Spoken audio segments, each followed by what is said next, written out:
Britain ने दावा किया कि अगर यूक्रेन को सही हथियार मिले तो वो रूस की सेना को पछाड़ सकता है। ब्रिटेन का यह दावा ऐसे वक्त में सामने आया जब यूक्रेन के विदेश मंत्री ने नेटो देशों से केवल और केवल हथियार मांगे और अपनी सेना और देश के नागरिकों की पीठ थपथपाई।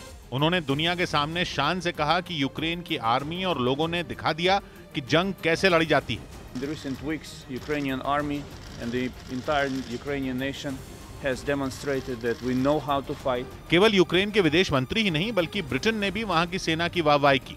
उसने तो ये तक दावा कर दिया कि अगर यूक्रेन को सही हथियार मिले तो वो रूस की सेना का घमंड तोड़ सकता है। मतलब ये कि ब्रिटेन ये कहना चाहता है कि हथियार मिलते ही यूक्रेन की सेना रूस के सैनिकों को उनकी नानी याद दिला देगी।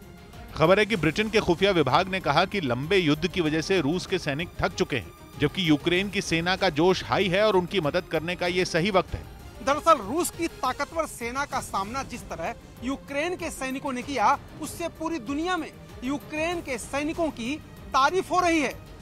वैसे ये बात किसी से नहीं छिपी कि यूक्रेन अब तक इस जंग में इसलिए खड़ा है क्योंकि पश्चिमी देशों से उसे हथियार मिलते रहे। लेकिन जैसे जैसे दिन बीते हथियारों की जरूरत बढ़ती गई। कहा जा रहा है कि ब्रिटेन ने इसीलिए यूक्रेन को ज्यादा ताकतवर हथियार देने की हिमायत की। ज़ेलेंस्की ने भी पश्चिमी देशों से ऐसी ही अपील की थी और दलील दी थी कि पुतिन की सेना यूक्रेन के पूर्वी हिस्से को उससे अलग करने की चाल चल रही है।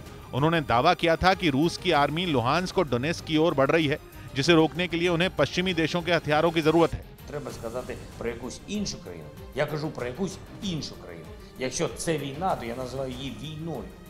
बुचा नरसंहार के बाद यूक्रेन ने बार बार ये कहा कि रूस की सेना वहां के दूसरे शहरों में भी मौत का वैसा ही खेल खेलना चाहती है। ज़ेलेंस्की के लुहांस्क और डोनेत्स्क से जुड़े बयान को इसी से जोड़कर देखा जा रहा है और कहा जा रहा है कि उन्हें डर है कि कहीं वहां भी लोगों का वही हाल ना हो। कहा जा रहा है कि रूस ने यूक्रेन में अपनी प्लानिंग थोड़ी बदली है और अब उसका पूरा फोकस पूर्वी इलाके पर है। खुद ज़ेलेंस्की ने दावा किया कि रूस यूक्रेन के लुहांस्क और डोनेत्स्क इलाके पर नए सिरे से हमले की तैयारी कर रहा है। पूर्वी यूक्रेन में रूस की भाषा बोलने वालों की आबादी ज्यादा है और वहां रूस के समर्थक अलगाववादी बरसों से यूक्रेन का विरोध करते रहे हैं। खबर है कि इस विद्रोह की वजह से 2014 के बाद से वहां करीब 14,000 लोगों की मौत हो चुकी है।